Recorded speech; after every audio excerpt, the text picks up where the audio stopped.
Now, a special message. So really quick before I get into the video, I just want to say that I am a fan of Outer Banks, I promise.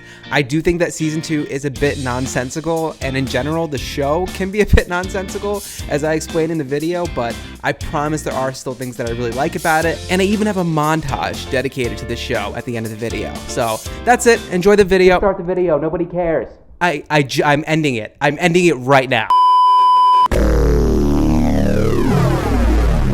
Alright, so Outer Banks Season 2. What another wild ride. So Season 2 picks up pretty much where Season 1 left off. The first 3 episodes focus on Sarah and John B. And they're both on the run while simultaneously trying to hunt down the gold from Season 1.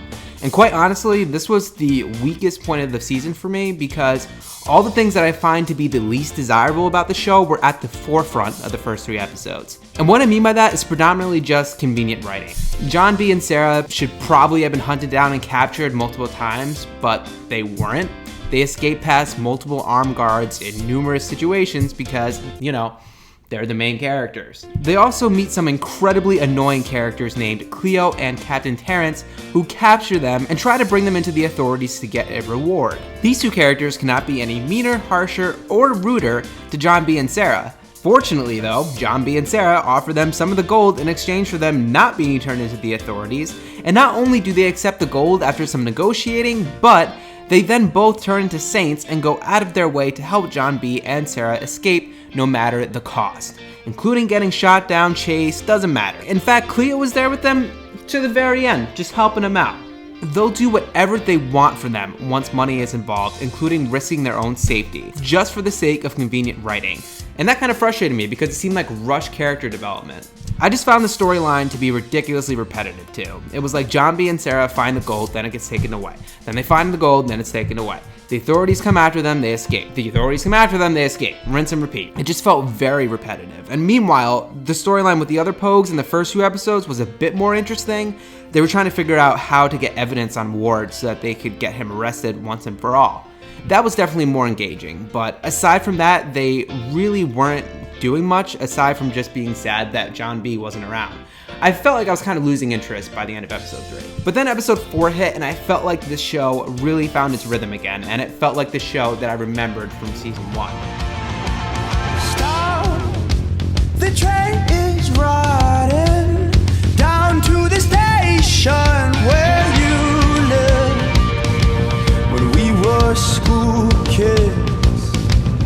The Pogues finally get reunited again, and they're running around from one adventure to the next, trying to find a hidden fortune that belonged to Pope's family. So they're just running around for the rest of the season, hitting these suspenseful roadblocks every 5 minutes. It was from this point on that I could not stop watching and binging the rest of the season in one day. And did I have problems with the rest of the show? Of course. Of course I did.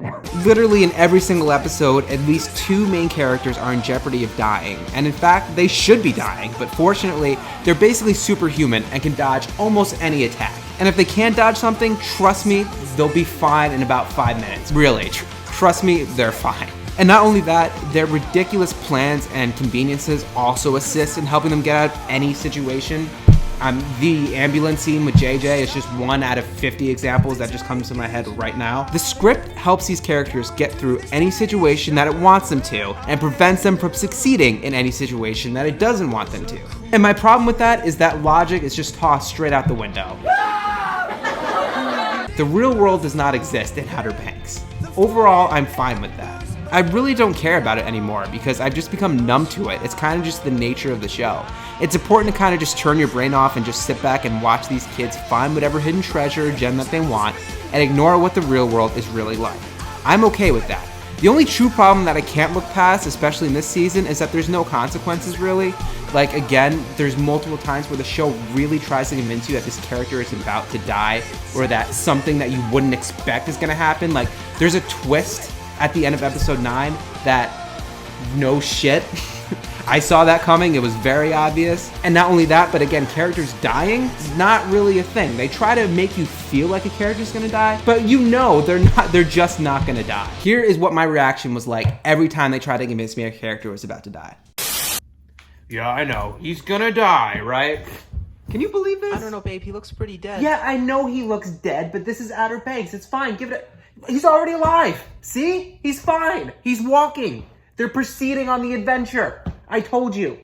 Yeah, but aside from that, I just don't care about how nonsensical it is because I'm just trying to enjoy myself. I'm entertained by the choreography of every chase scene. I'm entertained by how pretty this show looks, despite how, it's a bit heavily filtered. I'm entertained by the relationship that these group of kids share, and I care about every one of them, just like I did in season 1. I'm entertained by the acting, both the good and the bad. Drew Starkey blew my mind in this season, just like he did in season 1. This kid has me 110% convinced that he's a complete psychopath in this show. Anytime he's on screen, I'm completely absorbed by his storyline, as well as his psychopathic father, who's also a fantastic actor. And honestly, all these kids are great overall too. They're great actors, and they have me convinced that they're really a strong group of friends. So yeah, is Outer Banks Season 2 disastrous? No. Is it a masterpiece? Certainly not. But is it enjoyable? Yes, it's very entertaining, and I honestly can't wait to see what nonsense Season 3 brings us. And thank you for watching. Another promise, another scene, another a package like to keep us trapped in greed. All green belts wrapped around